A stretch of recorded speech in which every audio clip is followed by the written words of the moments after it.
War II was fought on epic battlefields in amazing, diverse locations all around the world. It's hard not to get excited when you consider the incredible battles that are featured in Call of Duty Vanguard.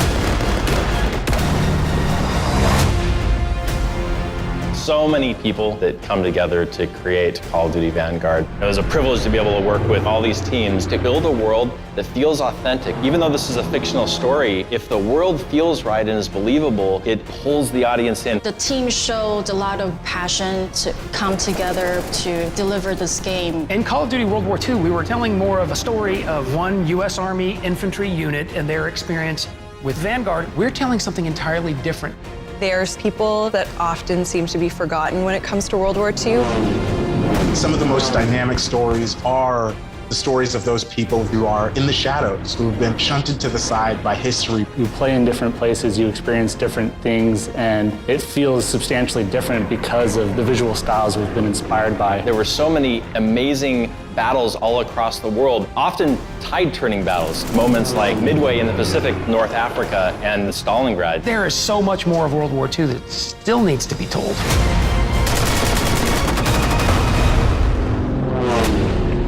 Call of Duty Vanguard focuses around a special forces team that is sent into the heart of Germany at the very tail end of the Second World War. What we were attempting to create was an origin story for special operators. The stakes are pretty high as they're trying to end the Reich once and for all. We see these characters who've all done incredible things. The reason that they're put into this situation is because time is of the essence, and they can get into Germany much faster than a conventional military could.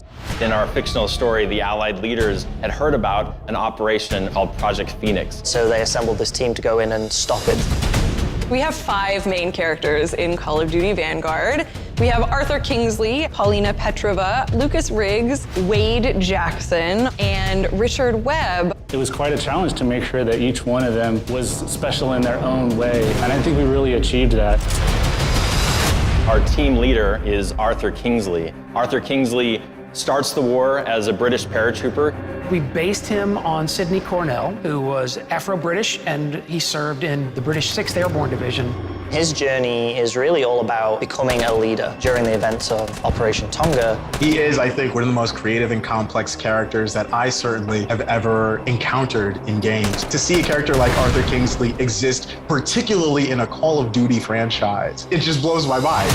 Paulina Petrova is our Soviet sniper. Her character is inspired by Ludmila Pavlichenko.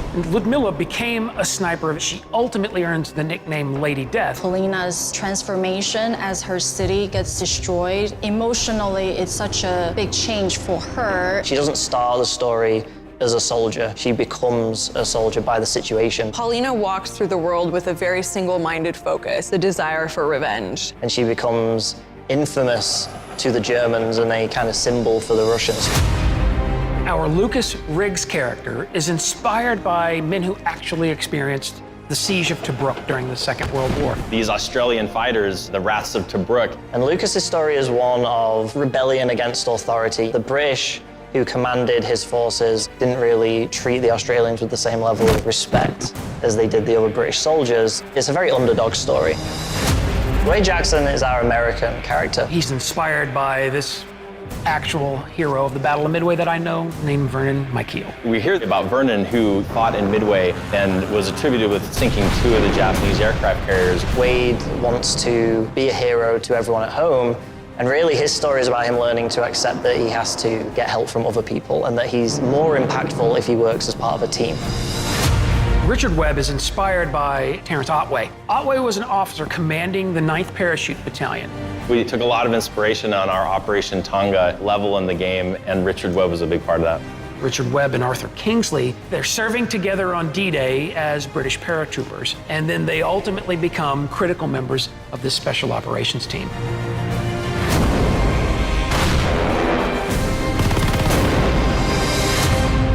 Through artistic lens, we want to create the war-torn world in a poetic way. We want you to feel a sense of grandeur. Something that's common among all these teams is trying to bring this world to life.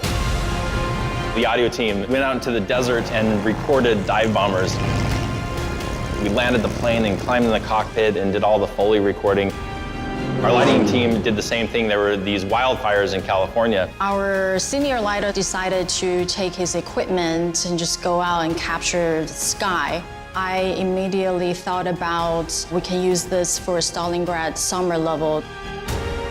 I feel really lucky to get to work with our narrative team. Which started out as Steven and Brent, and then they brought on myself and Tochi. There's so many different people from so many different backgrounds, each doing their own part. So to be able to witness that progression and to now be a part of that progression from the creator standpoint, it's very empowering. It just ended up being such a wonderful melting pot of people and ideas and perspectives that all came together to work so well to craft something that we're all really happy with. Working with actors, they really bring extra elements to the characters that we don't necessarily have when they're just words on a page, and then they really bring them to life during our performance capture sessions. And then we put it straight into our game. You know about Wade, but they haven't caught him yet.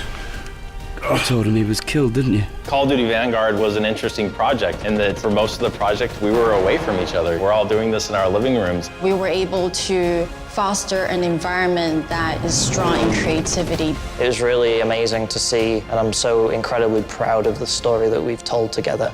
The teams go to exceptional lengths to bring this world to life in a real and authentic way. It's all about trying to give an immersive experience to our player. I want the player to feel like they are a part of this team. To really feel like they're on that journey with them. November 5th is right around the corner, and I'm so excited for our fans and new players to Call of Duty to be able to experience World War II in a way they've never experienced it before.